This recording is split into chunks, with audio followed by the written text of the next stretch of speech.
Hey, folks, welcome to a late night post-game, crazy game edition of Free Press Sports with Carlos and Shawn. I am in Dallas. Actually, I'm in Arlington, Texas, halfway between Dallas and Fort Worth, more or less. Carlos is in somewhere in Michigan, I assume, getting ready for the new year, unpacking champagne, doing whatever it is he does for New Year. In any case, what a game, Carlos. Lots to get through. We don't want to take too much of your time, listener, but let's at least get through a few things, and let's start with the play of the game. I mean, look, the Lions make this play of the game. We're talking about a 2-point conversion, and it holds up. It's the win of the year for them easily, right? And maybe the game of the year in the NFL just in terms of compelling theater. But real quickly, what did you see? Were you shocked that they went for 2 and that they kept going for 2 and kept going for 2? So just what did you think and what's your thought? And then I'll go through what happened, and at least how it's been explained to me. I wasn't shocked at all. I knew that they were going to go for 2 because 2 reasons. It's Dan Campbell, and they go for it. And even in the broadcast, they made a point of saying that the Lions go for it on fourth down more than any team. And I've written this before. I wrote it again today. And the 3 questions is, it's not just because Dan Campbell likes to go for it and he's just an aggressive guy. It's because, they can't really trust their defense. The defense played well today, and certainly well enough to win, but he doesn't want to put the game in the defense's hands. The offense is the engine that drives his team. So go with your strength. And that he's right to do that. I had no problem with it. A lot of these pundits or whatever in post-game, analysis, whatever, like, I can't believe they were on the 7-yard line going for it on 2. This is crazy. Like, one, that means you haven't really watched the Lions this year if you're, amazed by that. And yeah, try to win the game. I have no problem with that because then it turns into a coin flip. And the Cowboys have a pretty good offense, and you can't expect the defense to keep working miracles and bailing you out. So yeah, no, I have no problem with it. I wasn't surprised. I knew he was going to go for it every time that he could, and it was the right call. And then obviously controversy ensues because it's the Lions in Dallas where everything has to be controversial. So what happened, Shawn? I mean, it was just so confusing. And on top of that, you have the layer of Dan Campbell was really frustrated, in the post-game press conference, obviously, and upset with the officiating. What was it like, and what was it? He was heated on the field, and I walked in late because unfortunately I missed the first part of his press conference because games like this kind of keep you in the press box trying to get a coherent column together instantly like that.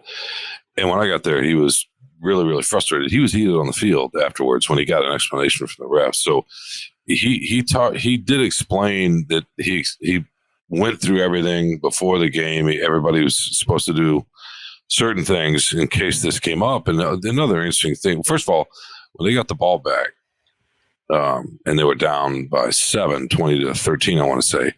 He said he told his team, we're going to go down, we're going to score, and then we're going to go for 2. And we're going to win the game. So they knew that was part of the plan before they started that drive. And they started, on their 11 or 10, I can't remember. They went 89, 90 yards. In a lot of ways, the most impressive drive in the game, in 1 minute and 40 seconds or so, and had no timeout. So they go down, they score the touchdown. And then they go for 2, and the announcers in the stadium, or at least in the press box, maybe it was the stadium, say, number 70 or Dan Skipper is eligible. He's reported eligible. So, Taylor Decker then catches the ball in the corner of the end zone, and that was a little confusing. It was weird, Carlos, because the place is going, there were enough Lions fans in here actually to create some noise. It's not like it has been this fall, but in any case, so you have that emotion, and the sideline obviously is going crazy. You could probably see that on TV, and then they throw that flag. So the explanation is Taylor Decker said he reported. If you go back and watch the film, you can see him go over to the official and report. You can also see before he does that, he's in the huddle, Jared Goff pointing and sending him over to report. But he and Skipper both go over to the official. But Skipper said after the game he did not report. So Decker has already reported. If you watch the sequence, you can see Decker has reported. He's gone over there and he's done it. He's standing there. Skipper comes up to him and then right at the last minute just kind of does a dipsy do. It's almost like he's trying to fake him out. So Skipper said he said nothing. Mm-hmm. Decker said he reported. That's partly why they were so frustrated. That's partly why Goff was frustrated. Campbell was heated. Everybody in the locker room was pretty frustrated, right? A lot of them took the high road, Carlos, saying, hey, there were plenty of other plays that we made out there. We didn't play the offense didn't play well in the first half, which they did not at all, and all of that sort of stuff. But if the Lions are saying, if that's true, the way they explained it, then the NFL got it wrong. But so do you know in the stadium, did the referee announce, because they always announce this on the field? They announced that Skipper reported. They announced that Skipper reported as eligible and not Decker. And so the question is, and I think someone mentioned this on Twitter, it was Dan Wetzel maybe or someone. And the ref was distracted. Did you see that? No, but one of the things a point that was made is maybe the Lions ran a trick play that was so good that it tricked the referee, and that if you have two guys going up there to obviously confuse the Cowboys, and they assume that it's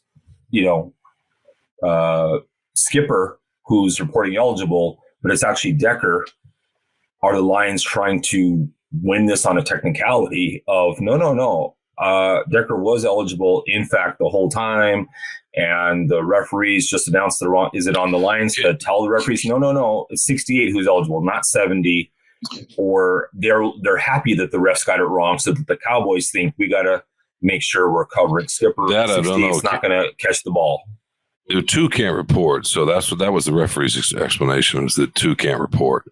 And that's what Campbell said too. Two people can't report. But Skipper can't. Skipper says he didn't report. And if you watch the sequence, you can see Decker go over and report, and then Skipper comes over after. So the fact that they got that confused it's just a mistake. And who said it? And Goff was frustrated, but he was also kind of he was gracious. He's like, hey, they got it wrong. They messed up, but it happens. We messed up too. That's about as gracious. That shows a lot of maturity, right? I know it's frustrating because that mistake cost the Lions the game, but that's not the only mistake that cost the Lions the game. Is that a reasonable way to put it? You know what? To me, I don't like this. I don't like when people say this because it's a cliche. Well, we had so many other chances. No, don't give me this. Dan Campbell is not furious and fuming and even yelling at a reporter because many parts of the game he could have won his other point. No, it's this. This is the flashpoint. This is the play that decided the game. And you can always say that. That some other random play could have decided it. No, that's certainly true. But that's not it. That's not what life comes down to. Life comes down to these crucial plays. And they talk about this all the time. In the NFL, it's like every game comes down to one or two plays. Well, this is that one or two plays. That play, the play to Decker, and whether he reported they got it wrong, or he didn't say the right thing, or Skipper, they got it wrong, or whether it was an illegal formation that there weren't 7 guys on the line. That's another thing. Whether the receivers covered up or not. There's all these different parts to this play. But I don't buy that. I don't buy that. If you want to, I think sometimes these guys talk about the high road or this and that, and we could have won and we had other opportunities. They just don't want to get fined. They don't want to. It's a way of avoiding talking about it. They don't want to say too much because you're going to get a $15,000 fine. You're going to get a little FedEx package in your locker on Wednesday or whatever, telling you that you can't criticize the officiating publicly, or else you get fined by the NFL. It's a good rule because then you have a lot of problems, but I don't believe that. But I don't agree with that, Carlos. All due respect. Of course, he was saying, the officer speaking the truth. He's speaking the absolute truth. If they had played a great game, then yes. But they did not. They missed the sign. That was so. This is the first time, by the way, the offensive line. The Lions have lost when their offensive line's been healthy. They're 6-1 now, or whatever. And this was easily their worst game. It wasn't just that they got physically dominated in the first half. They were missing assignments. They were whiffing. There were miscommunications. They were not sharp at all. And Ben Johnson struggled. And he's had some struggles in the end zone trying to figure out the rhythm of things. He got a little too cute sometimes. We can discuss that. You're also later. going against Michael Parsons for the first time too, like DeMarcus Lawrence. It's not the first time. It's not the first time that they've faced good defensive players. No, for sure. But this Cowboys team is. I mean, no, they're good defensively. But what makes them so tough at home is they average 40 points a game. They scored 20. They scored 20 today. This is the best. This is the defense played. Not great, but they were really good. Oh yeah. I mean, they gave the Lions a chance to win. So yes, that muff play, that muff miscommunication, that it cost them, no question. But I understand looking at the whole of the game and saying, God, yeah, if it's a great game the whole way and you play your best your whole way and you lose because of a mistake by the refs, then yes. But that wasn't the case. So the opposite of this is, if you want to belabor the point, is if they win the game on that 2-point conversion, are they talking about, but we could have also won the game with another play, and if I hadn't thrown that interception? No, they would have said, oh, this is amazing, and a celebration video, and Taylor Decker, and the old guard, and blah, blah, blah. No, you can't have it both ways. You're not having it both ways. But they would have said what they always say when that happens. They would have said, we stunk. And then we found a way to win. That's what they would have said. Every athlete says that. Yeah, they would have said it was a team effort. No, they don't. This is what they say. Oh my God. I don't understand your grasp with the reality when it comes to stuff like this. I hear athletes say that all the time. I hear coaches say stunk and won all the time. Yeah, we found a way to win late. How many times have you heard that? Yeah. What does that mean? No. That means they didn't play well. Up until, and then, or how many times you hear a coach say, God, we really stole that one. Or maybe I'm glad we won, but we didn't deserve to win. These are things they would not have said that. Hear all this, they would not have said that they didn't play well in the first half, but they found a lot of character. I mean, Campbell talked about how they didn't play, but he loved the late drive. It's best drive of the year. But anyway, whatever. I'm talking about facts. I'm just talking about facts. That's it. Yeah, I'm talking about facts too. And no, you're not. The fact is, no, because you look at things with rose-colored glasses and you want to just that has nothing to do about everybody and everything. And everything's fine. Everybody's good person. No, the fact is they played a good game in the first half. The defense played a good game in the first half. The defense, and the offense, both defenses actually played pretty well. And everybody thought, Cowboys are averaging 40 points, a game at home and whatever, and it was impressive what the Lions did defensively. This just turned into more of a defensive struggle the whole game. And both sides had their chances, right? And they just didn't capitalize. You could say that I think the Cowboys fans would be a lot more disappointed in what the Cowboys offense did today than Lions fans going into hostile environment against Dallas, pretty good defense, playing at home. You can always play a better game. I mean, nobody's going to play, sometimes the Lions have perfect games in them, but I think this was a very good effort. They could have played better on offense. You're right. Ben Johnson got a little too cute sometimes, running and golf through shotgun. He threw two picks. Absolutely. That one of them was pretty bad, but they could have done things differently. But, at the end of the day, I mean, they were in Dallas and, what was it? Tied in the third quarter or 10-10 or something. I mean, that was pretty good. I mean, to go to Dallas and do that and give themselves a chance to win the game that late. I mean, I don't know if you saw on TV, but the replays showing the fans after they scored that touchdown that was called back for the 2-point conversion, they showed the Cowboys fans just stunned that this was happening, and obviously it changed. But the Lions played well enough to win, and I think they got a lot of people's respect. Actually, even though they lost the game, I don't think people expected this kind of effort from the defense, but just holistically to see them have that kind of like fight in them to march, whatever it was, 85 yards or 80 yards or so in the last 2 minutes, and give themselves a chance to win in Dallas on Jimmy Johnson night too. On top of that. Yeah, nobody cared about Jimmy Johnson. I mean, the Cowboys people did, but the Lions didn't.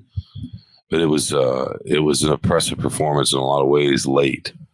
And they made some adjustments in the half, and they started running power, and they lined up better in the beginning of the third quarter and gave the ball to Montgomery, I want to say 7 times in that first time they had the ball, and he ran for 44 yards. That was their second most impressive drive of the night, right? Other than the last one, which was under a lot of duress. No, they did some good things. To me, they showed they belong on the national stage, right? Wasn't the idea that they're contenders? They had a chance to win, and that was not their best effort. They weren't. That was part of where Campbell was frustrated too. Well, right? But, I mean, one of the things I think it was one, I forget which pick it was that Goff threw. I mean, Parsons was closing in on him. He feels the pressure. And that's rushing things. And they made a point on the broadcast of saying, this is Troikman saying, well, when the rush is coming at you real quick, that speeds up your timing, and the defensive backs know that the ball is going to have to come out sooner, and they can sit on those routes. And that really helps them out as far as knowing that I can react a little quicker. I can take a little bit of a chance and maybe jump this route. So that plays into their defense. When you have some really elite edge rushers, maybe the best edge rusher right now, that changes a lot of what happens. And that, as good as the offensive line is or whatever,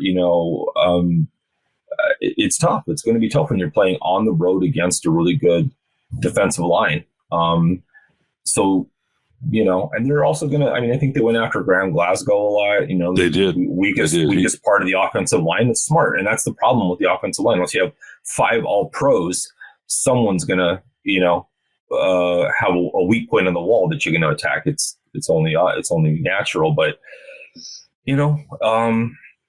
this is what you're going to have in the playoffs, right? You're going to have really good defensive lines, and it's going to be, more of a struggle. You're not going to be able to push around the weaker teams. No, for sure. But they were flat out missing assignments. I mean, you're right. Glasgow did whiff a couple of times. They were missing assignments. They just weren't.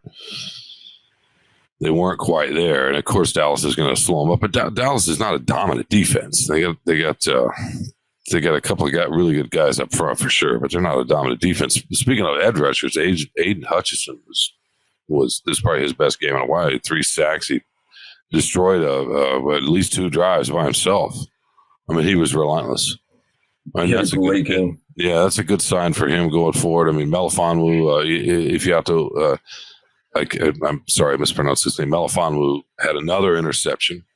Mm-hmm. He did get beat for a critical, I want to say it was a 3rd and long.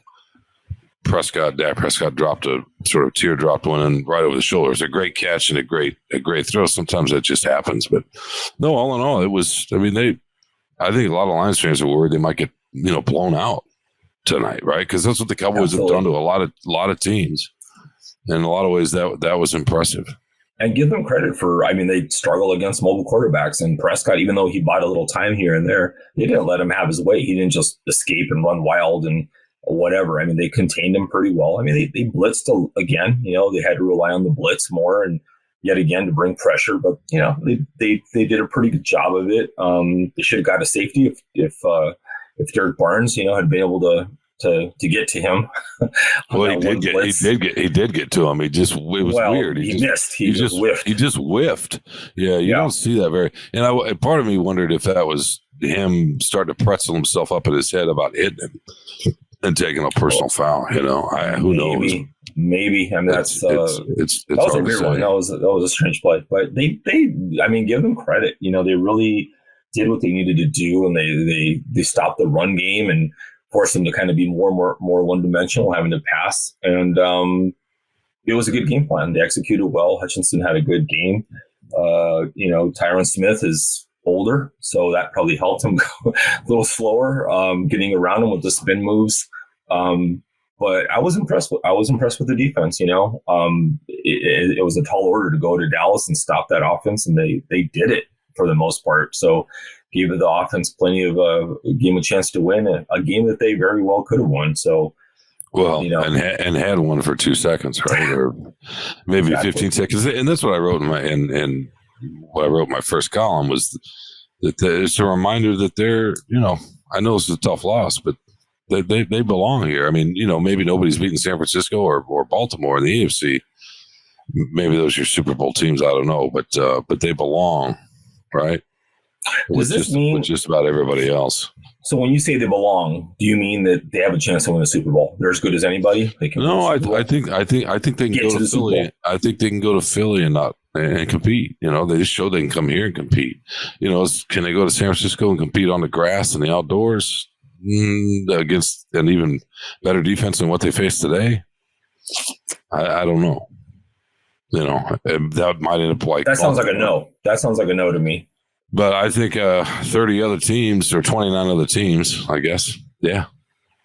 That was the idea, right? Could they come to a place like this, right, against a team like this and not get worked? That was what we didn't know. Right. This is to me, this to me proved that they can get to the Super Bowl. And they can win it because this is exactly the kind of game, the measuring stick game that we've been waiting for the whole season, because they've had a pretty easy schedule. And to do this at this part of the season with so much on the line, with a team that's very motivated to win its division, they still had, they're trying to win the NFC. Oh, yeah. The NFC East. So they're really motivated. It's Jimmy Johnson night, by the way, which is a big deal to the Cowboys and to owner Jerry Jones. They don't want to lose on that night. Which is, I think, one of the reasons they held it on this night, to go against a, very good opponent, to give them a little extra juice, maybe. That showed a lot to me. I think the Lions have really proved themselves. Even they end up losing by a point. I think they prove that they can beat anybody. They can, or at least play right with anybody. Yeah, or at least play with anybody for sure. Yeah, the Jimmy Johnson thing, I'd be surprised if the Cowboys themselves, the players themselves, were thinking about that. And for all I know, it was a scheduling thing. Just had to do with Jimmy Johnson. But I wouldn't necessarily go that far. But no, your point about this being... They announced it. They announced it in November when they knew how good the Lions were, when they got to like 6-1 or whatever it was. And Jerry Jones, right? Things like this really matter to him. And he's basically in the locker room. He's an assistant coach. So I'm sure he communicated, and it was communicated to the players, that this is a very important game for many, many reasons. But our owner, does not want to lose this game, does not want to feel bad about this game afterward. And you better damn well win this game. Yeah. I can't imagine any good coach actually saying that. That seems counterproductive to me. And the fact that they announced it in November, the Lions were already good by November. So I think you're reaching on. I think you're reaching on that one. But the Cowboys, I don't know if they're motivated. What do they care about Jimmy Johnson? You know what I mean? It's the last home game. It's the last home game. It's the last home game of the year. Yeah. No, right? The Ring of Honor matters, and for the guy who's for the fans, Hall for sure, of Fame coach and Super Bowls, and you don't think any of that matters to the players and the history and the, how about them Cowboys and America's team and all that stuff? I mean, I don't know. That's like saying Barry Sanders or Calvin Johnson, that the Lions players. I mean, maybe a little. Who knows? But I don't think it was, Machiavellian. I don't think it was any kind of master manipulating thing like that. But no, Jerry Jones just does things willy-nilly, just arbitrarily, right? No, I'm sure. No. But Jimmy Johnson's a human being with a schedule. This is the last game of the home. It makes sense to have it on the last home game. You're overthinking it there with the Lions, and that somehow that's going to give them an edge. But I mean, I know you're trying to back up what you wrote earlier in the week, and I appreciate you doubling down on silliness. I really respect that. But it's not all about rose-colored glasses. Sometimes it's just about how things structure, and sometimes you get a break, and sometimes you don't. That's what we watched tonight, right? But we watched a good team. It's getting better. It's getting better. Well, no, we knew the Cowboys were good here, but we watched a good team. In a lot of ways, that's our most impressive performance of the year. Yeah, that's fair to say. Holistically, that is fair to say. To do that in Dallas, prime time, with all this on the line for two teams, very, very impressive performance. I mean, think about what they did, Carlos. Goff throws a pick, and you think that's the game, right? Yeah.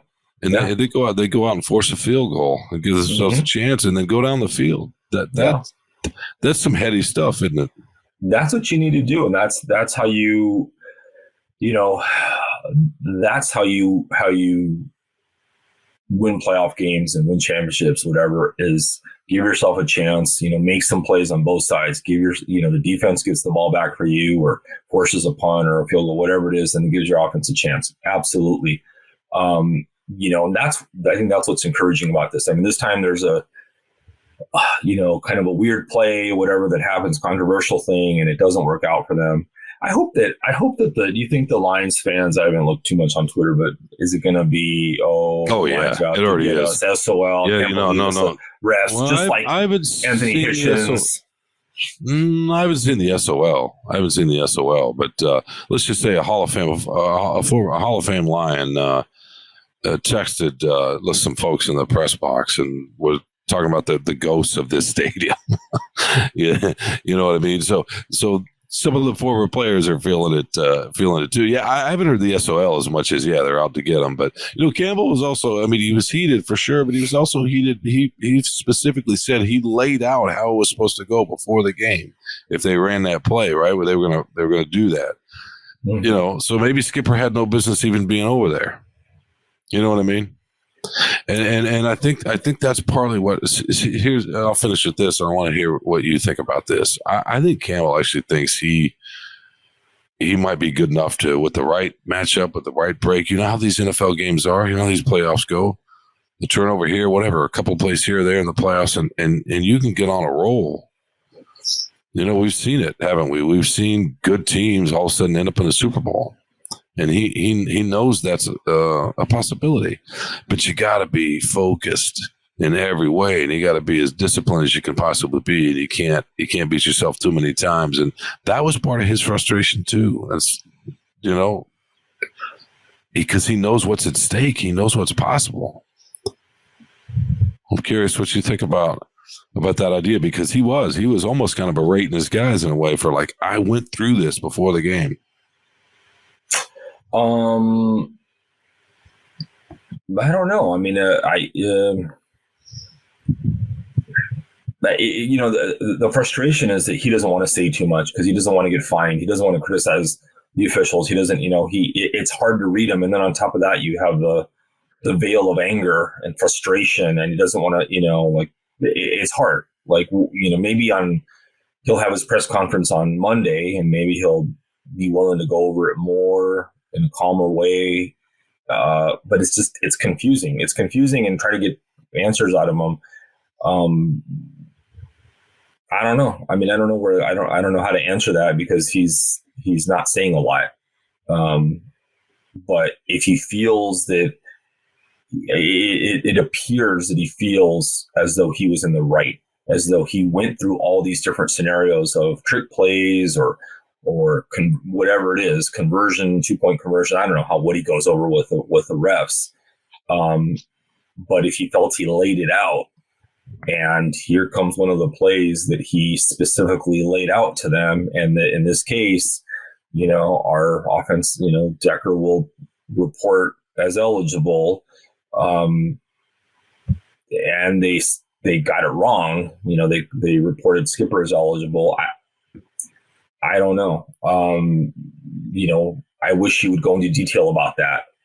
But he starts off with, I don't even want to talk about this, great. So we'll never know. No, I know he said that. I was actually a little bit, to be honest with you, because I walked in, I was unclear when he was talking about that, whether he was talking about his own team or the refs.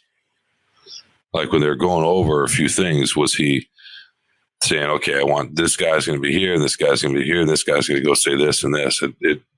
He might have been talking about his team. I hate to speculate like that. That would make sense too. That's the kind of thing you could see wanting to go over, right? And having, because you don't do it very often. It's weird because I think the problem with the NFL and football is it's all about trickery and subterfuge and misdirection and all this other stuff, right? And certainly if you're trying to sort of trick the other team into thinking one player is eligible and it's actually the other guy, you could potentially confuse the referees as well. And then if you're trying to confuse the other team, are you going to somehow stop them and say, no, you got it wrong? It's this, to try to clear up something that's meant as a misdirection. It's a complicated issue. So that's where I wish that he would hopefully go into detail yet. But then again, he doesn't probably want to go into too much detail because he might try to use the play again later on in the playoffs or whatever. So it's always hard. I mean, I've always found that hard is trying to get some information about what coaches are thinking and what went wrong and why. And, they get frustrated because we don't understand what's happening, and it's tough. They want it both ways. They don't want to be questioned about things, and they want understanding, yet they don't want to provide any clarification or clarity on certain things. So I don't know if it gets leaked through other sources. Potentially, maybe we'll find out more about it. Yeah, we'll see. It looks like, look, if we believe what Dan Skipper said in the locker room that he reported or didn't report, and Taylor Decker said he did, Jared Goff backed that up.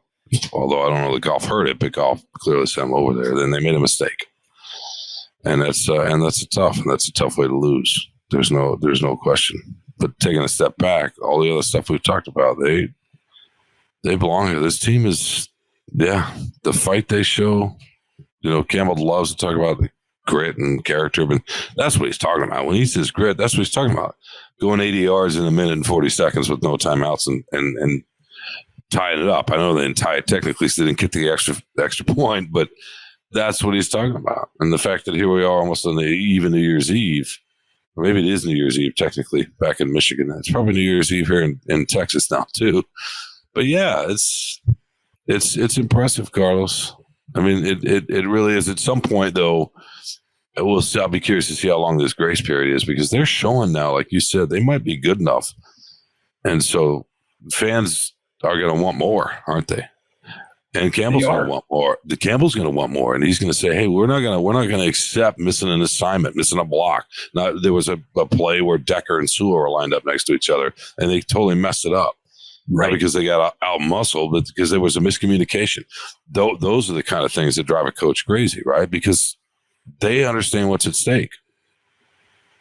Again, that's an interesting, sometimes when I see those kind of plays, Decker and Sewell lined up, I'm like, is Ben Johnson just trying to prove how smart he is? And there's confusion there because they don't do it very often. And and Decker's talked about this a lot, and then what he likes is that the coaches demand a lot of them. The bar is high for them to perform, but they're also human, and sometimes in the fog of war, when you're in the trenches and everything's going crazy, and you have Michael Parsons coming at you and from one side and whatever, and you're not lined up in the way you normally do, it's just, and you're off the goal line. It's are you getting a little too cute there? Are you trying a little too hard, I guess, and maybe you don't need to. I don't know. I'm not an offensive genius like Ben Johnson is, but when the play goes bad, you kind of just wonder, was it a little bit too complicated needlessly complicated? Yeah, I don't know. I don't know if he's a genius or not. I guess we'll find out. I tend to think Campbell is, but the brain's here. But we'll see. We'll see that next year. That's another conversation. But one thing that, it's not one thing. This has been an issue all year on and off. There's red zone issues. You're talking about getting too cute. They get down there. There's one particular time where Goff's running 5-6 steps back before he even hands the ball off. And it's just, that's asking a lot of the middle of the line. You know what I mean? Especially in the red zone. They know the runs are coming. By the way, Dallas did their homework. It seemed like they knew what was coming. Talk about sign stealing. They kind of knew what was coming, but we're of like minds. I think we're thinking about this the same way. I think we are thinking about the same way. We got to end it and go celebrate on New Year's Eve is what we got to do. Yeah, it's not just some little magical ride, right? Yeah. And that's partly why they were mad too. So anyway. All right, my man, you need to get to sleep. I got to get back to work. Just a few short hours ahead of you, Shawn. So keep up the good work in Arlington. I haven't done anything yet. What are you talking about? You've already written one column. What are you talking about? And a podcast. What? Yeah, but you haven't read it, so you don't know. But I appreciate the leap of faith. It's always, I started to read it. I started to read it. It's I appreciate that, as usual. No. It's garbage. I look to you. No. And I'm just having fun. It's late and I'm tired. It's nice to see your smiling face, and I was not happy, by the way, that you didn't come down. You know, I mean, I know you chose your family over me, and I understand that, but I really wanted to take you around Dallas. Oh well, some other time. Yes. All right, man. Fun night. By the way, we both agree he should have gone for it, right? Absolutely. Yeah, he should have. Even on the third one. The 7-yard line. 7 yards. Or the second one, I guess it was 7 yards or whatever it was. Yeah, our third one. Yeah, I think it was the second one. Anyway, I'm confused myself. All right. Thanks for sticking with us. We will be back sometime later in the week or next week, sometime in the new year, whether what do we call this? Next edition of Free Press Sports with Carlos and Shawn. Thanks for listening.